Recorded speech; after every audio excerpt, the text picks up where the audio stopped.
Good morning.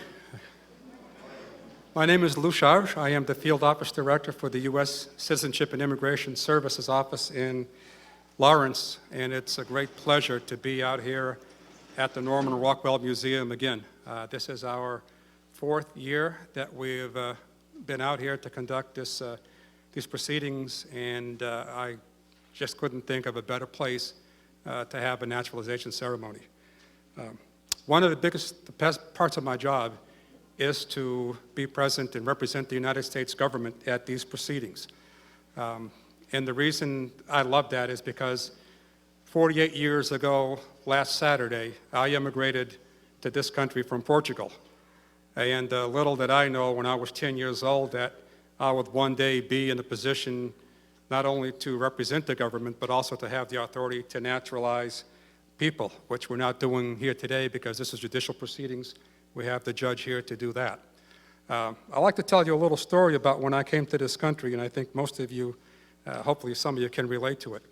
When I came to this country, they put me in the third grade. They figure, okay, I didn't speak a word of English, so they put me one grade farther back than I should have gone, and looking back, it was a good deal because it helped me learn a lot quicker. Since I didn't speak a lick of English, they paired me up with another boy who had been here a couple of years, and he spoke both English and Portuguese. So we're studying about U.S. history and U.S. geography, and the teacher started talking about America being a melting pot. And when he translated to me a melting pot, he translated literally. I'm thinking, what happened? Somebody leave the pot on the stove while they're cooking dinner, and it just kind of everything melted? So when I voiced this to the teacher asked me, he goes, does your mother ever make soup?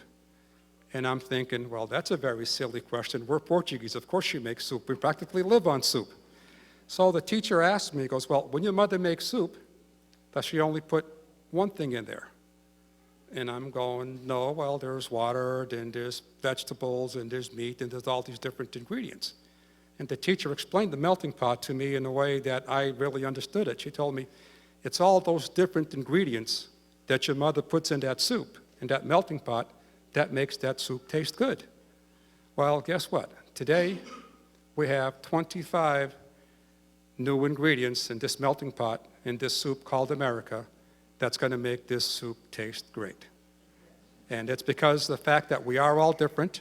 We all come from different backgrounds, different religions, different cultures, different music, different foods. It's the fact that we are all different that makes this soup taste good. And I'm going to ask you, as you start your new lives today as U.S. citizens, please embrace the citizenship way, the volunteerism, but please do not let go of your customs, your traditions, your heritage. Take those and teach them to your children, teach them to your grandchildren, so that they know where you came from and where their heritage comes from. So, thank you so much.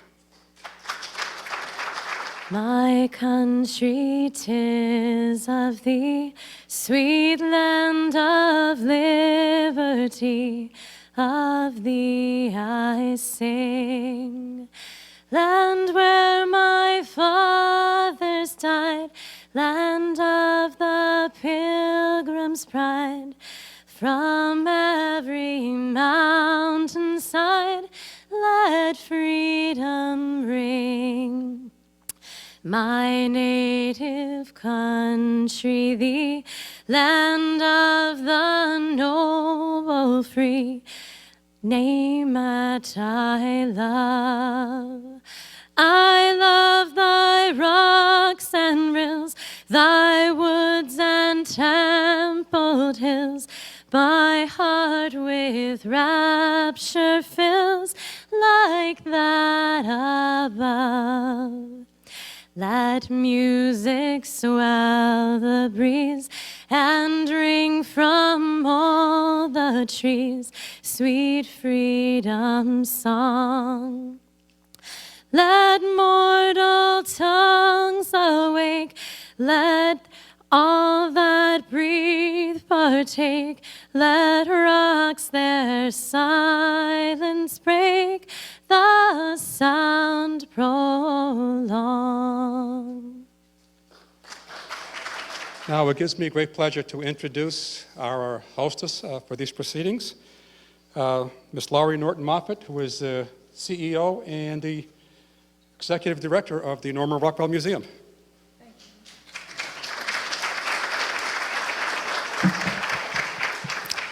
Good morning, everyone. I have to say this is one of the most favorite days of the year for all of us here at Norman Rockwell Museum.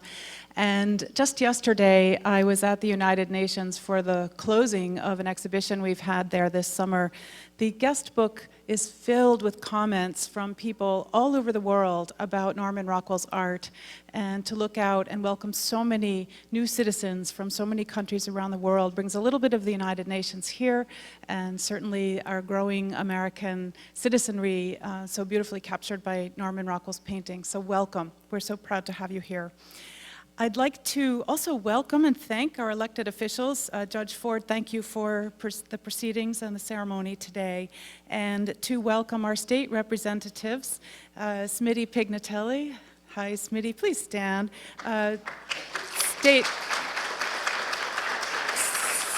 State Representative Paul Mark and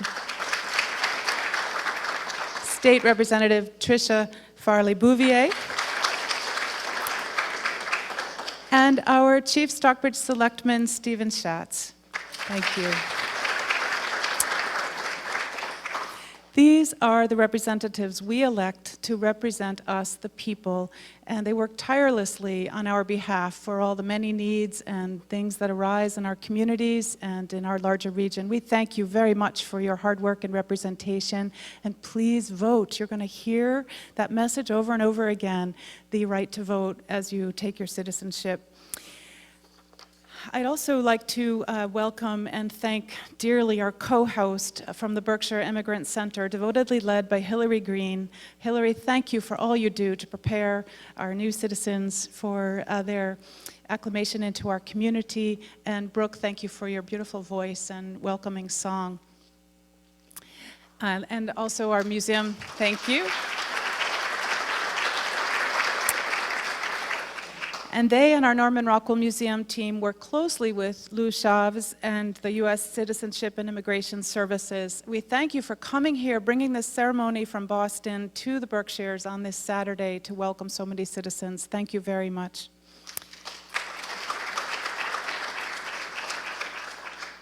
I'd like to also acknowledge our color guard. We appreciate your service and your time being here today. Thank you.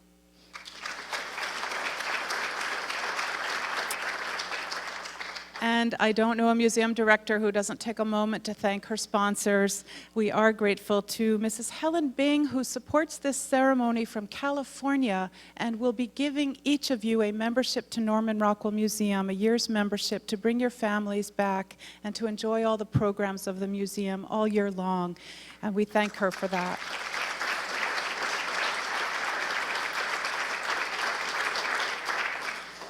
And Berkshire Bank and Berkshire Community College, where many of you I know have attended class, your families attend class. We thank BCC and some representatives who may be here today. I'm not sure where you're sitting. Thank you for your participation and welcoming all of our citizens.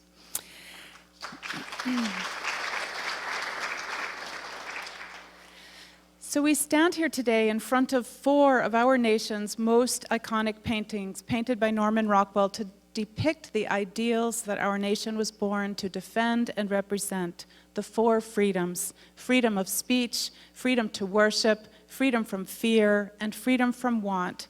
These are the ideals articulated by President Franklin Delano Roosevelt during World War II as the core principles that should be enjoyed by and defended for every individual in the world. Norman Rockwell painted scenes of everyday American life that you see here around you. He painted presidents, President Eisenhower, President Kennedy. He painted folk tales and the Civil Rights Movement and the Peace Corps, all kinds of different American subject matter, universal themes that are really common to all people in the world. The Golden Rule, which is currently hanging at the United Nations, represents so eloquently the expressions of the desire to care for and provide for our children, to laugh and to love, to work hard and to play, to be safe and to live freely, to be a friend and to have friends, and to care for our fellow citizens and build caring communities. I hope these are the experiences that you have found here in the United States and are the memories you will make in your new country with your family and your friends. We're honored today to welcome you and your families to Berkshire County as our newest citizens, and as you put roots down in this great country, we hope that you will feel welcome and at home here at the Norman Rockwell Museum forever, and that it creates a special memory for you today. We are all children of immigrants in the United States, most of us that aren't Native Americans, and I know that I'm grateful to my grandparents and my forebears for their courage to come to this nation and make my life possible. So we're proud of you, your hard work, and we welcome you so very warmly. Thank you for being here today, and have a wonderful day. Thank you, Laurie. Okay. Now let's get down to business. Your Honor, there are 4 applicants for naturalization present today who wish to change their name as part of the naturalization process. The government has investigated the reasons for these changes and interposes no objections. I respectfully move that all 4 name changes be allowed. Thank you, Your Honor. Now, candidates for citizenship. Before I make the motion to admit you to citizenship, I am going to call out your country of former nationality. When I do that, I would like you all to please stand and remain standing for the administration of the oath of allegiance. Bhutan, People's Republic of China, Ecuador, Germany, Ghana, Honduras, India, Indonesia, Jamaica, Japan, Lebanon, Peru, Philippines, Poland, Russia, United Kingdom, Venezuela, Vietnam. Who did I miss? Argentina. It happens once in a while, we miss one. Did I miss anybody else? Your Honor, there are 25 applicants for naturalization present today. Each applicant has been duly examined under the provisions of the Immigration and Nationality Act of 1952 as amended, and each has been found well qualified for United States citizenship. At this time, Your Honor, I respectfully move that the oath of allegiance be administered to all 25 applicants, thus bestowing upon them one of our nation's highest honors, United States citizenship.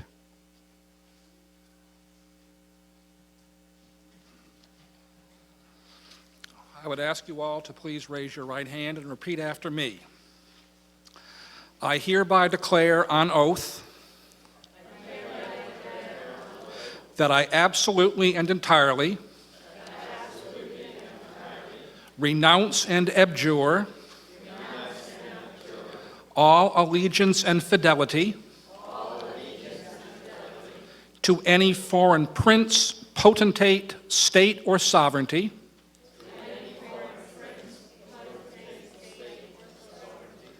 of whom or of which I have heretofore been a subject or citizen,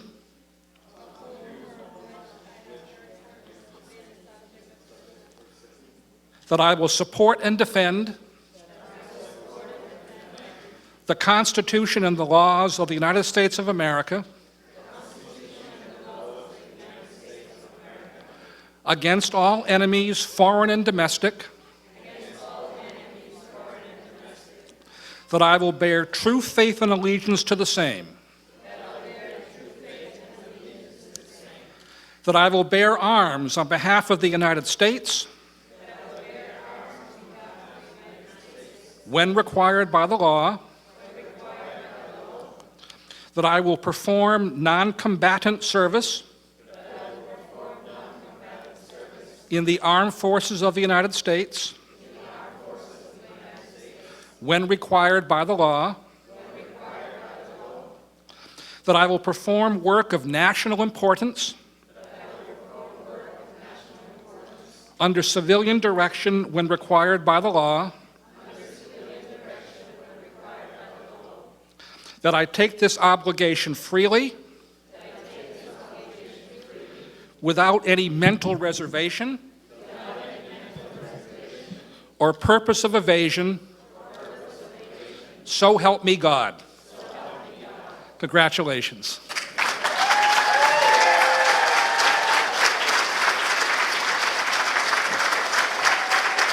I've been asked to say a few words, and I want to start by offering my sincere congratulations to all of you, and by extending a warm and genuine welcome to our great national family.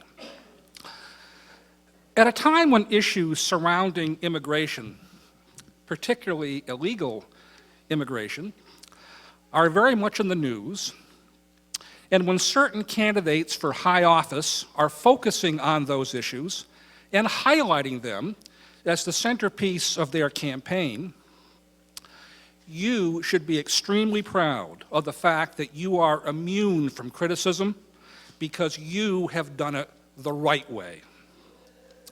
You may all now take your place as full-fledged American citizens, and you deserve our praise and our respect for the effort, and I'm sure the sacrifices that you have all made, and the hard work that you have all done to achieve this very significant milestone in your lives.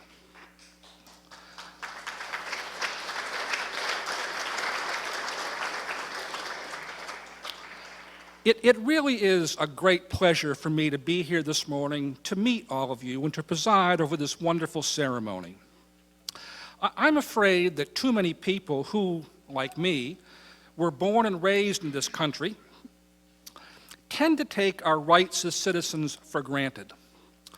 And that is very unfortunate, because we know from past as well as current events in places like the Middle East, Africa, and others, that there are so many people around the world who are not allowed to enjoy the freedoms with which we in this country are blessed, and which you are now entitled as proud American citizens to exercise. It is appropriate that this ceremony should take place in the magnificent Norman Rockwell Museum, which is steeped in Americana. Many of the famous pieces of art in this establishment, such as the Four Freedoms, are directly connected to American history, and the artist himself is now widely recognized as a true American treasure who spent the better part of his life depicting the American experience. But I suggest it's also very fitting that the ceremony should take place in a courtroom, albeit a temporary one. And I say this because while the executive and legislative branches of our government are certainly crucial to the effectuation of our chosen form of self-government, a government which, as Abraham Lincoln said, is of the people, for the people, and by the people, it is the third branch of government, the judicial branch, which has the responsibility of protecting those individual rights which are guaranteed to all of us by our Constitution. People call our form of government a democracy, and that is understandable, but not entirely accurate. We live in a constitutional republic, which means that our federal and state constitutions bestow upon every individual cherished rights which even the will of the majority cannot abrogate. These rights are not subject to the temporal whim of the ballot box, and it is the court which stands as the ultimate guarantor of those rights, protecting the individual citizen against the possibility of tyranny by the majority, however unlikely that possibility may be.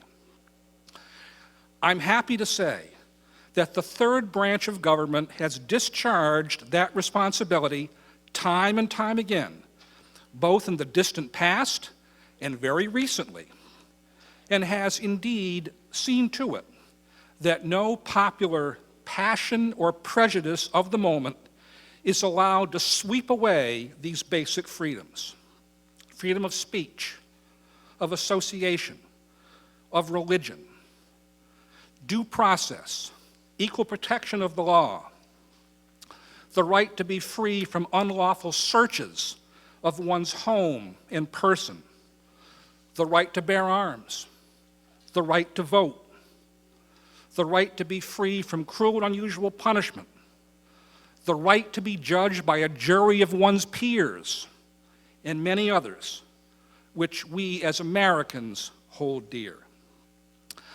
I hope that in the not-too-distant future, some of you will be called upon to jury service, so you may experience for yourselves the workings of the court. You may be charged with upholding the rights of one of your fellow citizens. And I'm confident that if that happens, you will discharge that duty extremely well and find it to be a very satisfying and rewarding experience. In closing, I say again that it is an honor and a privilege for me to be here with you this morning and to formally admit you to citizenship in the greatest country on the face of the earth. I hope I did not sound boastful or overly nationalistic when I say that, but I firmly believe that it is an incontrovertible truth. So please accept my warm and heartfelt congratulations and my sincere best wishes for a happy, healthy, and productive life as American citizens. Thank you.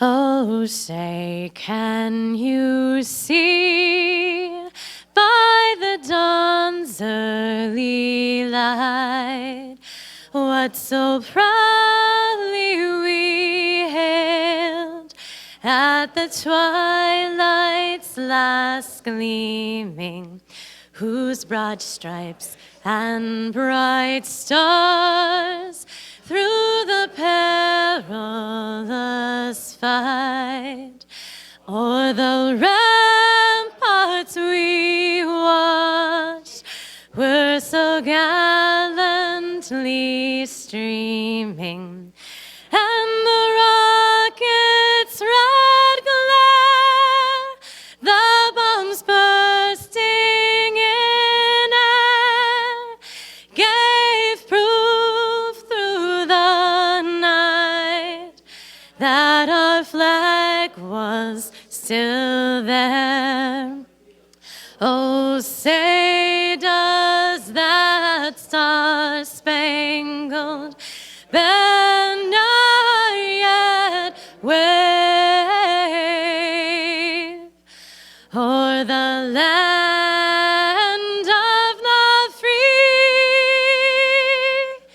and the home of the brave?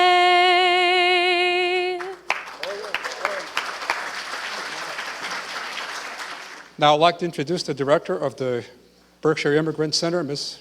Hilary Greene.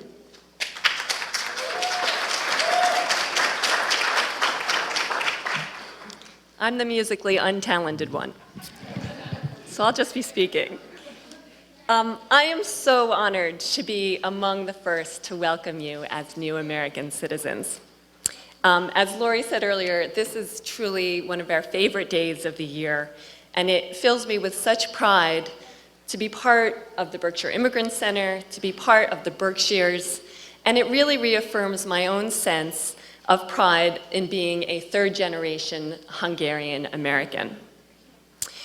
We at the Immigrant Center are so privileged to be part of your immigration journey, and we got to work directly with many of you who are being sworn in today.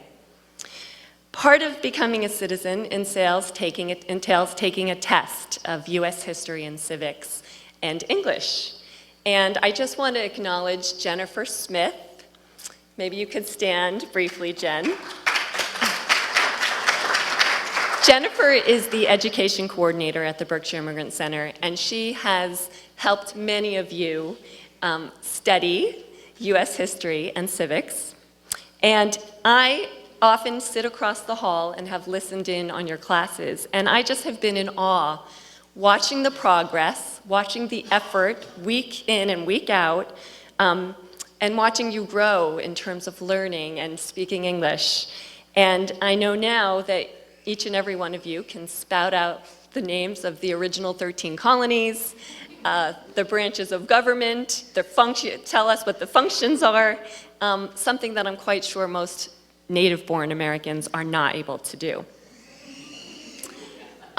I love being here at the museum, and again, there's just not a more perfect setting, I think, for an oath ceremony. Immigrants come to this country seeking each of the 4 freedoms, but I really think it's the freedom from want which captures the spirit of immigration. As Laurie mentioned earlier, in 1941, President Roosevelt gave the 4 freedoms speech, and he defined the freedom from want as the economic understanding which will secure to every nation a healthy peacetime life for its inhabitants everywhere in the world. And Norman Rockwell chose to illustrate that with this family at Thanksgiving, but also an essay was commissioned, and it was commissioned from a poet named Carlos Bulosan. And Carlos was an immigrant from the Philippines who was an itinerant worker who came to the United States and worked and worked. And in his very beautiful essay, The Freedom from Want, and I hope you all get a chance to read it, he speaks of the life of, and the experience of being an immigrant. And he says, "We must be united in the effort to make an America in which our people can find happiness. What do we want? We want complete security and peace. We want to share the promise and fruits of American life. We want to be free from fear and hunger. We are the mirror of what America is. We are America." And so I say to you, you are America. America, this county, your communities, we need your civic participation.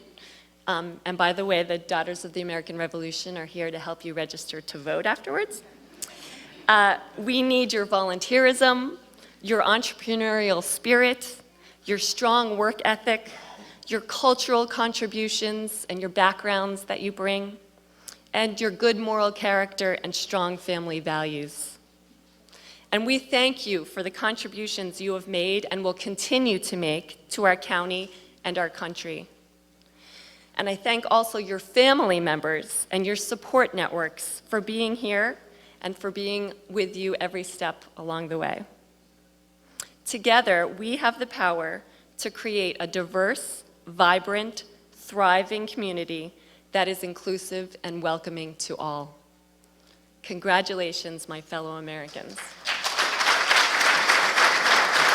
And here in a couple minutes, once we get the projector warmed up, we are going to hear a congratulatory remarks from somebody who we invited, but he couldn't make it, but he did send us a recorded message.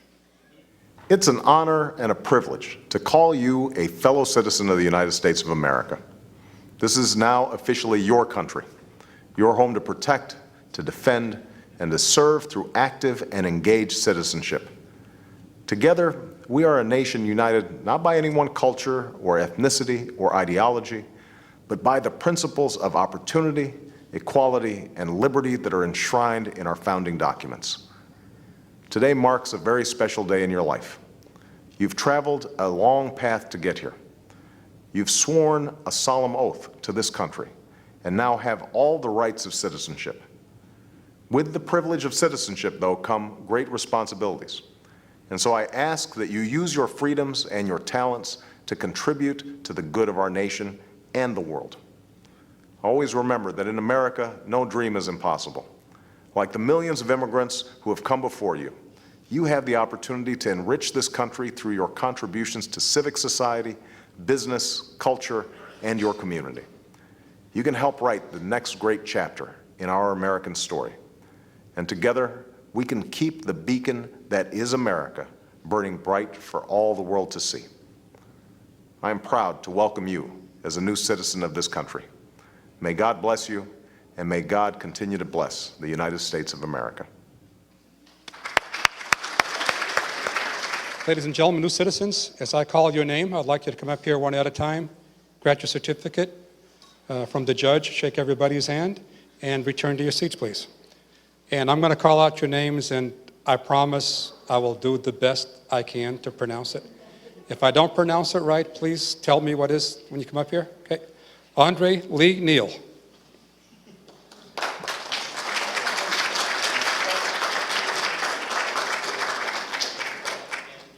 Cynthia Dua.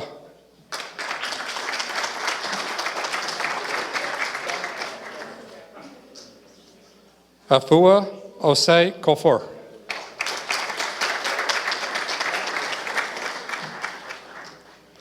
Sophia de Graaf.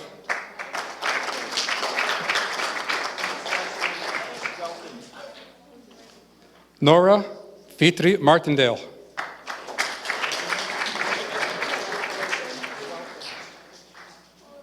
Reina Montoya de Guterres.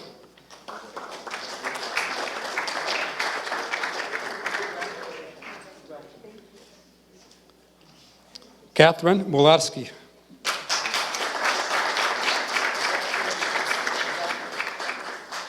Shisako Aiken.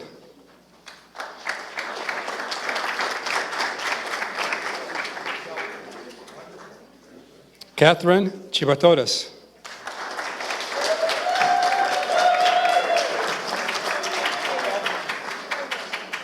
Julia Bayer.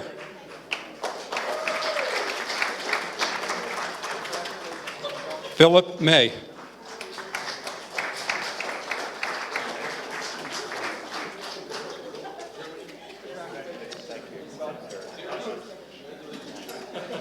Kasia Pukmore Vias.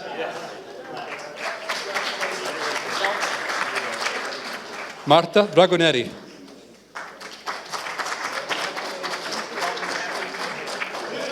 Gilbert Benley.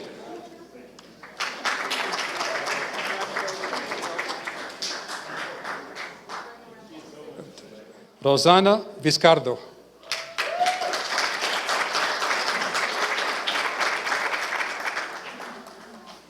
Sabana Cinchuri.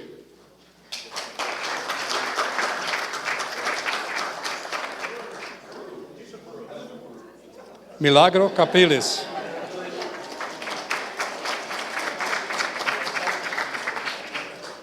Ryan Buenaventura Villar.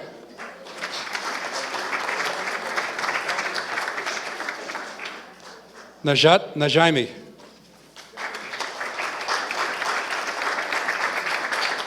Georgios Najaimi.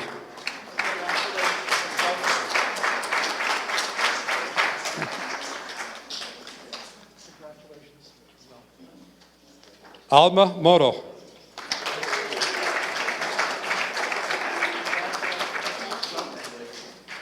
Svetlana Raychukova.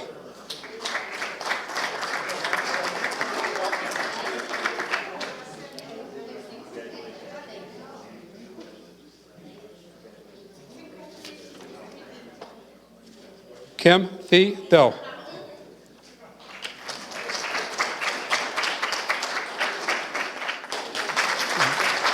Kathy Baum.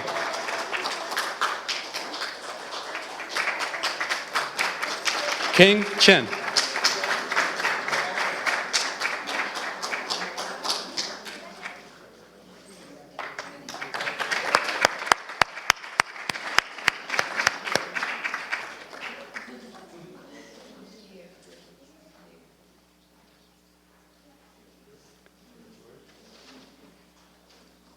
And congratulations to all our new U.S. citizens. Welcome.